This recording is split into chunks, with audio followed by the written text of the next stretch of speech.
उत्तर प्रदेश में 69,000 शिक्षक भर्ती मामला एक ऐसा मामला है जो लंबे समय से चला आ रहा है, लेकिन इसको लेकर कोई सुनवाई नहीं हो पा रही, या यूं कहे कि अभ्यर्थियों के साथ न्याय नहीं हो पा रहा है। अभ्यर्थी काफी ज्यादा परेशान नजर आ रहे हैं और इनका साफ तौर पे यही कहना है कि सरकार की तरफ से ये जो खेल खेले जा रहे हैं, इससे कहीं न कहीं अभ्यर्थियों को काफी ज्यादा समस्याओं का सामना करना पड़ रहा है। आपको बता दें कि 69,000 शिक्षक भर्ती मामले में एक बार फिर से सुनवाई न होने से अभ्यर्थी काफी ज्यादा परेशान है। सुप्रीम कोर्ट में मंगलवार को सुनवाई होनी थी, लेकिन समय अभाव के कारण सुनवाई नहीं हो पाई है। लेकिन ये जो सारी प्रक्रियाएं हो रही हैं, इसे एक सोची समझी साजिश बताई जा रही है। इस प्रकरण की अगली सुनवाई 15 अप्रैल को लगाई गई है। अब देखना ये होगा कि 15 अप्रैल को सरकार क्या कुछ कदम उठाती है, क्या सरकार कोर्ट पहुंचती है या फिर एक बार फिर से इन अभ्यर्थियों को अगली तारीख दी जाएगी। इस प्रकरण की पहली सुनवाई सितंबर माह 2024 में हुई थी। उसके बाद से लगातार या तारीखों पे तारीखें मिल रही हैं, जबकि हाईकोर्ट के आदेश के हिसाब से इस प्रकरण का पटापेच 3 महीने के अंदर सरकार को करना था। आरक्षित वर्ग के अभ्यर्थियों के आंदोलन का नेतृत्व कर रहे अमरेंद्र पटेल ने कहा कि इस प्रकरण के निस्तारण के लिए सरकार की तरफ से कोई पहल नहीं की जा रही, जिसके चलते सुप्रीम कोर्ट में तारीखों पे तारीखें दी जा रही हैं। अमरेंद्र पटेल ने कहा कि हम आरक्षित वर्ग के अभ्यर्थी पिछले लगभग 5 वर्षों से लगातार संघर्ष करते आ रहे हैं, सरकार से मांग करते आ रहे हैं, लेकिन हमारी बात नहीं सुनी जा रही है। सुनवाई न होने से सभी अभ्यर्थी काफी ज्यादा आहत हैं। सरकार की तरफ से पहल की मांग को लेकर आरक्षित वर्ग के अभ्यर्थी लखनऊ के इको गार्डन में लगातार धरना जारी किए हुए हैं। इस धरने के दौरान देखने को मिला कि अभ्यर्थी तमाम सारे त्योहार भी लखनऊ के इको गार्डन में मना रहे हैं, लेकिन फिर भी सरकार के ऊपर इन सारी चीजों का कोई असर नहीं पड़ रहा है। अब तो अभ्यर्थियों का यही कहना है कि पक्ष और विपक्ष दोनों की तरफ से ये बस एक सत्ता के लिए साजिश की जा रही है और कुछ नहीं। इन अभ्यर्थियों के बारे में कोई भी नहीं सोच रहा है, फिर वो चाहे विपक्ष हो या फिर सत्ता पक्ष हो। इन अभ्यर्थियों के लिए कोई नहीं खड़ा हो रहा है। ये अभ्यर्थी अपनी लड़ाई स्वयं लड़ रहे हैं, लेकिन इनकी बस यही मांग है कि सुप्रीम कोर्ट में जब अगली सुनवाई हो तो सरकार भी कोर्ट पहुंचे और सुनवाई करके इस मामले का निस्तारण किया जाए। इसी के साथ अभ्यर्थियों का यही कहना है कि जब तक उनकी मांग पूरी नहीं होती है, तब तक वह धरना प्रदर्शन जारी रखेंगे और लखनऊ के इको गार्डन में ऐसे ही आंदोलन करते रहेंगे। आपको बता दें, राष्ट्रीय भागीदारी आंदोलन के राष्ट्रीय अध्यक्ष पीसी कुरील और उनके साथी लाइक खान, रामकुमार इंद्रपाल ने इको गार्डन पहुंचकर अभ्यर्थियों के आंदोलन का समर्थन भी किया। उन्होंने कहा कि इस बारे में वह मुख्यमंत्री को पत्र भेजकर इस मामले के निस्तारण के लिए निवेदन करेंगे, लेकिन इसके साथ ही तमाम बार मुख्यमंत्री योगी आदित्यनाथ को पत्र भेजे जा चुके हैं। न जाने कितनी बार शिक्षा मंत्री संदीप सिंह से मुलाकात की जा चुकी है, लेकिन अभ्यर्थियों की स्थितियां जस की तस बनी हुई है। अभ्यर्थियों का यही कहना है कि अब ये आंदोलन जारी रहेगा जब तक की मांगे पूरी नहीं हो जाती हैं। फिलहाल इस विषय में ज्यादा जानकारी देते हुए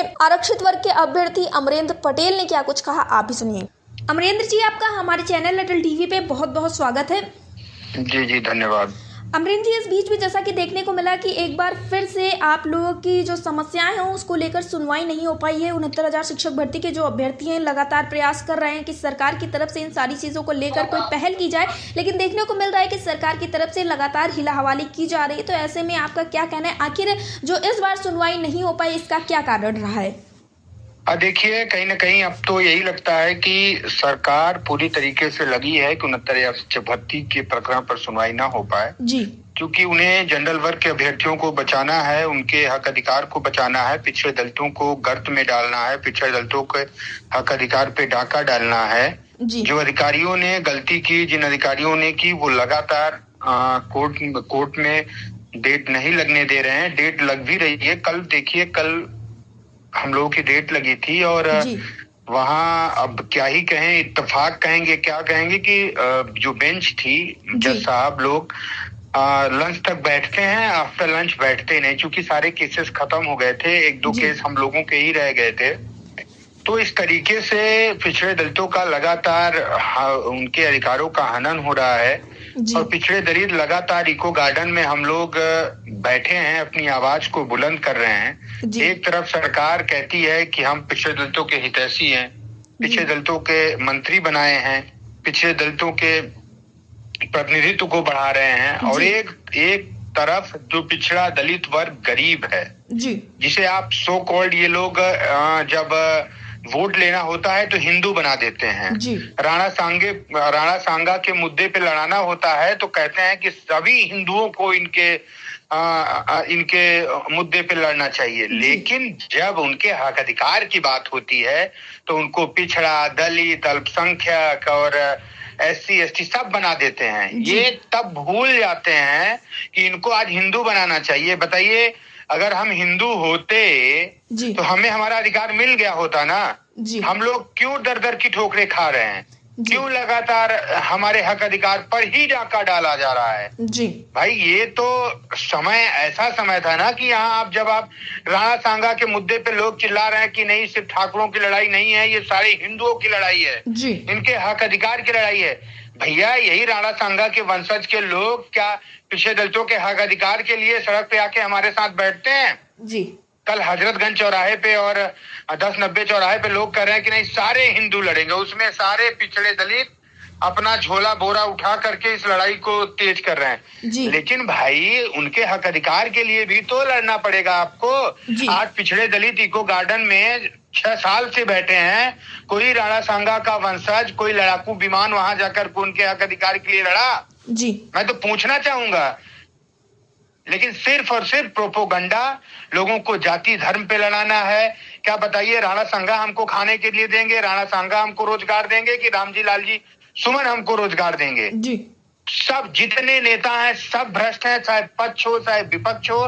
सब लोग अपनी राजनीति, अपनी कुर्सी बचाने के लिए, अपनी कुर्सी पे बैठने के लिए सारी राजनीति कर रहे हैं। पिछड़े दलितों पर कोई, पिछड़े दलितों के हक अधिकार पे कोई नहीं बोल रहा है, सिर्फ और सिर्फ राजनीति की जा रही है। जी अमरेंद्र जी, मैं आपसे जानना चाहूंगी कि कल के बाद अगली तारीख आप लोगों को क्या कुछ दी गई है या फिर कुछ नया बताया गया है आप लोगों को? देखिए, जब कोई सुनवाई नहीं होती है तो रोस्टर वो कंप्यूटराइज सिस्टम होता है, फिर कंप्यूटर जनरेटेड अगले एक हफ्ते बाद दिखाई देने लगता है। तो अगला एक हफ्ता 15 अप्रैल को दिख रहा है, 15 अप्रैल को फिर से लगी है। लेकिन जब सरकार की ही मंशा नहीं है, जुडिशरी में बैठे जजों की ही मंशा नहीं है कि पिछड़े दलितों को न्याय मिले, तो हम किससे एक्सपेक्ट करेंगे बताइए? जी हम लोग तो परेशान लोग हैं। आप ये सोचिए कि एक तरफ राणा सांगा के वंशज के लोग हैं जी, जो लोग सो कॉल्ड हिंदू हैं और पिछड़े दलितों के अधिकार का वेतन खा रहे हैं जी। वो 70,000 रुपए महीने के लोग हैं, हम लोग 700 रुपए महीने के लोग नहीं है। हम कैसे लड़ाई लड़ेंगे भाई? ये सरकार ने गलती किया, सरकार ने हमारी जगह पे उनको नौकरी दे दी, लेकिन नौकरी उनको दे दी और हमको क्या दिया? हमको लाठी दिए, गाली दिए। हे भावना से लोग देखते हैं कि ये लोग फेल लोग हैं, ये लोग अयोग्य लोग हैं। कैसा भाई, कैसे सरकार है? सरकार तो सबकी है ना जी। सरकार तो कह रहे हैं हिंदुओं की है ना। तो क्या जो 69,000 में पिछड़े दलित हैं, क्या ये हिंदू नहीं है क्या?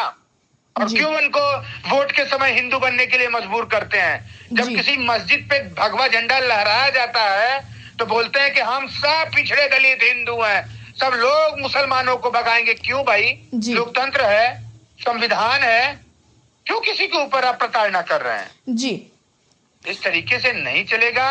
और युवाओं, नौजवानों, बेरोजगारों को रोजगार के मुद्दों को जिंदा रखना चाहिए, स्वास्थ्य के मुद्दे को जिंदा रखना चाहिए जी। सरकारी नौकरी के लिए मुद्दा जिंदा रखना चाहिए। आप हिंदू मुस्लिम में बटोगे तो आपका एक न एक दिन काटा जाएगा। कल किसी का काटा जा रहा था, आज किसी का काटा जा रहा है। नंबर सब का घूम टहल के आएगा जी। इस सत्ता में बैठे लोग, चाहे ये पक्ष वाले हों चाहे विपक्ष वाले हों, अपने फायदे के लिए सबका काटेंगे, सबको बांटेंगे जी। एक समय था कि सपा बसपा से लड़ रही थी, बसपा सपा से लड़ रही थी जी। एक समय था अम्बेडकर जी को बल भर सब लोग गाली दे रहे थे। आज चाहे फॉरवर्ड नेता हो चाहे बैकवर्ड नेता हो, दलित तो भाई उनको पूज ही रहा था। सब लोग अम्बेडकर जी को लेकर के सर पे घूम रहे हैं जी। लेकिन वास्तविक स्थिति है कि जैसे ही सत्ता में आएंगे अम्बेडकर जी को वहीं कहीं कूड़े में फेंक देंगे। भाई अम्बेडकर जी ने संविधान बनाया, अम्बेडकर जी ने लोगों को जीना सिखाया। आज नहीं, अम्बेडकर जी का संविधान न होता तो आपको कोई गोली मार के चला जाता, कोई पूछने वाला नहीं होता। आपसे कोई मजबूत होता, आपको गोली मार के चला जाएगा, कोई पूछने वाला नहीं। लेकिन आज संविधान है, प्रशासन है, कानून है, लोग डर जाएंगे आपसे जी। तो ये सारी चीजें हैं जी। अमरेंद्र जी, इस बीच में ये भी देखने को मिला कि आप लोगों का जो प्रदर्शन है लखनऊ के इको गार्डन में लगातार जारी है और इसी बीच में पीसी कुरील भी आप लोगों के समर्थन के लिए इको गार्डन पहुंचे हैं, तो आपका क्या कहना है इस पे? लगातार चलता रहेगा देखिए जी। और जब तक न्याय नहीं मिलेगा तब तक चलता रहेगा। ठीक है जी। अमरेंद्र जी, अटल टीवी से जुड़ने के लिए धन्यवाद।